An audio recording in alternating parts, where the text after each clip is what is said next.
بسا اوقات بہت سی محنتوں کا نتیجہ انسان دیکھتا ہے کہ ضائع چلا گیا، میں نے 10 سال محنت کی، حاصل کوئی نہیں نکلا۔ یہ ثمرات کیا ہیں؟ محنتوں کے ثمرات کا ضیاع۔ کوشش آپ نے کی، قسمت کی خوبی دیکھی ہے، ٹوٹی کہاں کمن، 2-4 ہاتھ جب کے لبے بام رہ گئے۔ Be prepared. ایک شاعر کے یہ اشعار ہیں، وہ کمیونسٹ تھا، میں نام بھی نہیں لیتا، لیکن یہ کہ یہ اسی انقلابی، چونکہ ان کا بھی ایک انقلابی نظریہ ہے، انقلابی عمل میں یہ سارے مراحل آتے ہیں۔ کوئی سیٹ بیک آیا، فرض کیجئے کوئی ناکامی ہو گئی، تو اپنے ساتھیوں کو دل بندھانے کے لیے یہ فصل امیدوں کی ہمدم اس بار بھی غارت جائے گی، سب محنت صبحوں شاموں کی اب کے بھی اکارت جائے گی۔ میرے نبی کے ثمرات کا جو لفظ یہاں آیا ہے، وَنَقْصٍ مِّنَ الْأَمْوَالِ وَالْأَنفُسِ وَالثَّمَرَاتِ، سب محنت صبحوں شاموں کی اب کے بھی اکارت جائے گی۔ دھرتی کے کونوں کھدروں میں پھر اپنے لہو کی کھاد بھرو، پھر مٹی سینچو اشکوں سے، پھر اگلی رت کی فکر کرو، پھر اگلی رت کی فکر کرو، جب پھر ایک بار اجڑنا ہے۔ ایک فصل پکی تو بھر پایا، تب تک تو یہی کچھ کرنا ہے۔ ایک مقصد ہے سامنے، انقلاب برپا کرنا ہے۔ ایک کوشش ناکام ہو جائے کوئی پرواہ نہیں، نیکسٹ، پھر تیار رہو ناکامی کے لیے۔ ایسا نہ ہو جو انگریزی میں کہتے ہیں hope for the best but be prepared for the worst. ایسا نہ ہو کہ دوسری مرتبہ ناکام ہو کے بددل ہو جاؤ، تمہاری ہمتیں جواب دے جائیں، نہیں، پہلے سے تیار رہو کہ دوسری مرتبہ بھی ناکامی آئے تو آئے، لیکن جب تک کہ کامیابی حاصل نہیں ہوتی ہمیں یہ کام کیے چلے جائیں۔ دیکھیے سیرت میں آیا کہ نہیں یہ واقعہ؟ بدر میں مسلمانوں کو فتح ہوئی تو احد میں زک پہنچی کہ نہیں؟ 70 صحابہ شہید ہوئے کہ نہیں؟ اگر ان کی ہمتیں جواب دے جاتی تو گاڑی کیسے چلتی آگے؟ تو فرمایا وَلَنَبْلُوَنَّكُمْ بِشَيْءٍ مِّنَ الْخَوْفِ وَالْجُوعِ وَنَقْصٍ مِّنَ الْأَمْوَالِ وَالْأَنفُسِ وَالثَّمَرَاتِ، ہم تمہیں لازم آزمائیں گے، خوف کی کیفیت سے، فقر و فاقے کی کیفیت سے، بھوک سے، جان کے نقصان سے، مال کے نقصان سے، محنتوں کے حاصل کے ضائع ہو جانے سے۔ وَبَشِّرِ الصَّابِرِينَ، اور اے نبی بشارت دیجئے صبر کرنے والوں، الذین اذا اصابتہم مصیبت، وہ کہ جب ان پر کوئی تکلیف آئے، کوئی مصیبت آئے، کوئی آزمائش آئے، قالوا انا للہ و انا الیہ راجعون، وہ یہ کہیں کہ ہم اللہ ہی کے ہیں، اللہ ہی کی طرف لوٹ جانا ہے۔ یہ وہی انداز ہے جو میں نے فارسی کا شعر سنایا تھا آپ کو کہ سرے تسلیم خم ہے جو مزاج یار میں آئے۔ وہ ہمارا مولا ہے، ہمارا آقا ہے، اگر اسے یہی منظور ہے تو ہمیں بھی یہی منظور ہے۔ میں نے تسلیم و رضا کی بات کی تھی نا، آپ کو کچھ شعر سنائے تھے، ایک شعر اور سنیے، اور یہ کس کا ہے؟ محمد علی جوہر کا۔ ایک مرتبہ جیل گئے، ان کی ایک بیٹی جوان بیمار ہوئی، فوت ہو گئی، باہر چھوڑا انگریز نے، جاؤ بھائی دفن کر دو بیٹی کو۔ دوسری مرتبہ جیل گئے، دوسری جوان بیٹی اسی مرض میں مبتلا ہوئی، اب یہ جیل میں ہے، خبر پہنچی کہ دوسری بیٹی کے اوپر بھی اسی مرض کا حملہ ہوا ہے۔ ایک نظم لکھی ہے جس کا آخری شعر یہ ہے، تیری صحت ہمیں منظور ہے لیکن اس کو نہیں منظور تو پھر ہم کو بھی منظور نہیں۔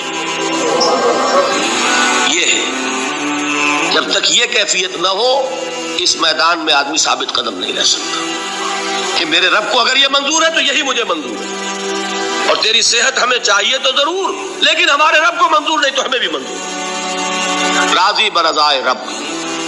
وَبَشِّرِ الصَّابِرِينَ الَّذِينَ إِذَا أَصَابَتْهُم مُّصِيبَةٌ قَالُوا إِنَّا لِلَّهِ وَإِنَّا إِلَيْهِ رَاجِعُونَ۔ نہ شود نصیب دشمن کے شود ہلاک تیغت، سر دوستہ سلامت کے تو خنجر آسمل۔ اولئک علیہم صلوات من ربہم ورحمہ، یہی ہے وہ لوگ جن پر ان کے رب کی طرف سے عنایتیں ہیں اور رحمتیں ہیں۔ وَأُولَٰئِكَ هُمُ الْمُهْتَدُونَ، اور یہی ہے وہ لوگ جو کامیاب ہونے والے ہیں، ہدایت پانے والے، ہدایت یافتہ۔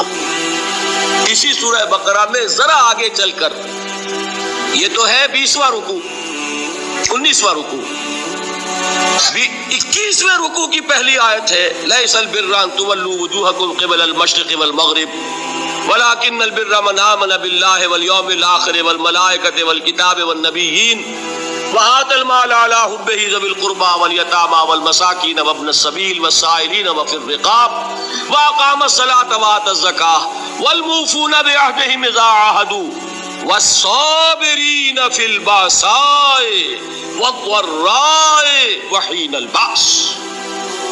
اب یہ آیت جو ہے سورۃ العصر میں جو مضامین آئے تھے سارے اس میں موجود ہیں۔ وہاں ایمان کا لفظ آیا، یہاں 5 ایمانیات کی تفصیل آ گئی، اعمال کی تفصیل آئی، اور آخری بات وہاں کیا ہے وتواصوا بالصبر، اور یہاں کیا ہے والصابرین فی البأساء والضراء وحین البأس، اور صبر کرنے والے، اصل نیکی ان کی ہے جو صبر کریں، کس میں؟ جنگ کے وقت، ذرائے، باسائے، باسا کہتے ہیں فقر اور فاقہ، واحد آئے گا باس تو اس کے معنی جنگ، اور باسا جمع میں آئے گا تو فاقہ، فقر، بھوک، اور ذرائے جسمانی تکلیف، ضرر، جسمانی تکلیفوں میں صبر کرنے والے، فقر اور فاقے میں صبر کرنے والے، اور جنگ کے وقت صبر کرنے والے، اولئک الذین صدقوا واولئک هم المتقون، یہ ہیں وہ لوگ جو صبر کرنے والے ہیں، یہ ہیں جو سچے ہیں، جو اپنے دعوے میں نیکی کے اور ایمان کے صادق ہیں، اور یہی وہ لوگ ہیں جو متقی۔ اگلی سورت ہے سورہ آل عمران، اس میں 2 لفظ آئے ہیں، آخری آیت یا ایھا الذین آمنوا اصبروا وصابروا ورابطوا واتقوا اللہ لعلکم تفلحون۔ دیکھیے یہاں صبر اور صابر جو تعلق جہد اور جہاد کا ہے وہی ہے صبر اور مصابرت۔ صبر ایک طرفہ عمل ہے، آپ جھیل رہے ہیں، برداشت کر رہے ہیں، صبر علی المعصیہ، صبر علی الطاعہ، صبر علی الابتلاء، یہ سب کیا ہے؟ صبر۔ اور مصابرت کیا ہے؟ صبر کا صبر سے مقابلہ۔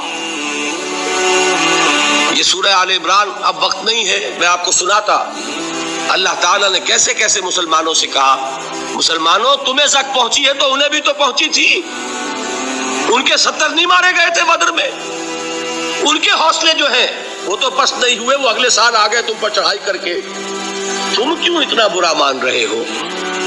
تمہارے دل اتنے زخمی کیوں ہو گئے؟ تمہیں تکلیف پہنچتی ہے تو انہیں بھی پہنچتی ہے۔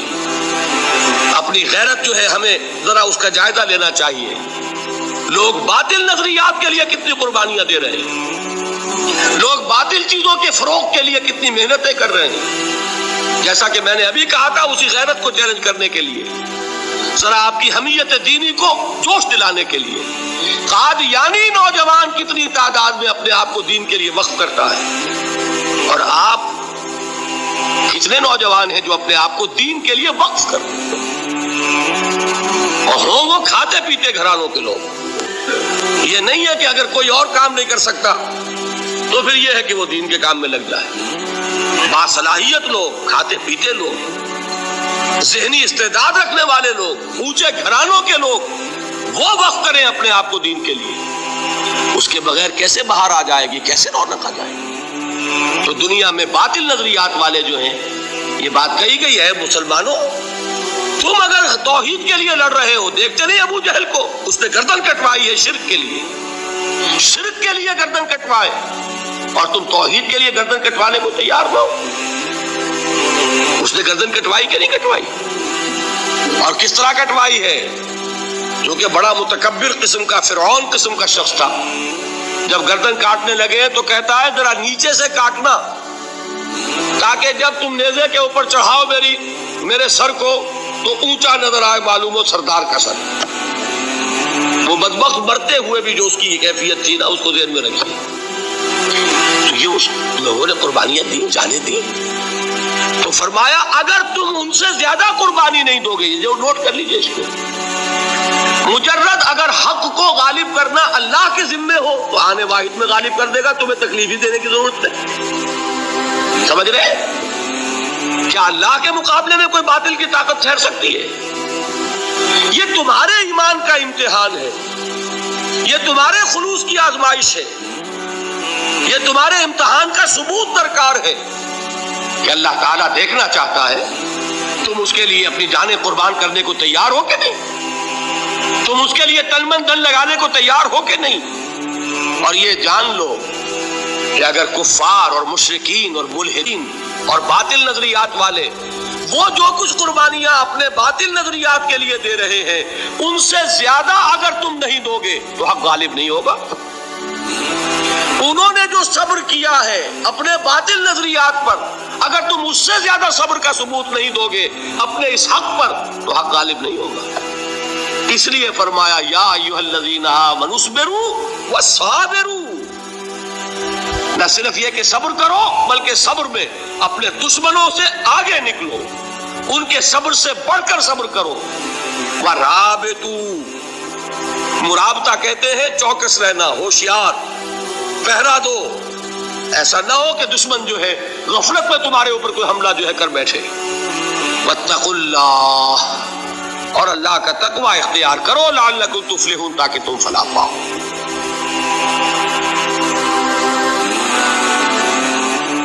ویڈیو اچھی لگی ہو تو چینل کو سبسکرائب کریں، ویڈیو کو لائک اور شیئر کریں تاکہ آپ تک مزید اس طرح کی اچھی ویڈیو پہنچ سکیں اور ہماری حوصلہ افزائی ہو جائے۔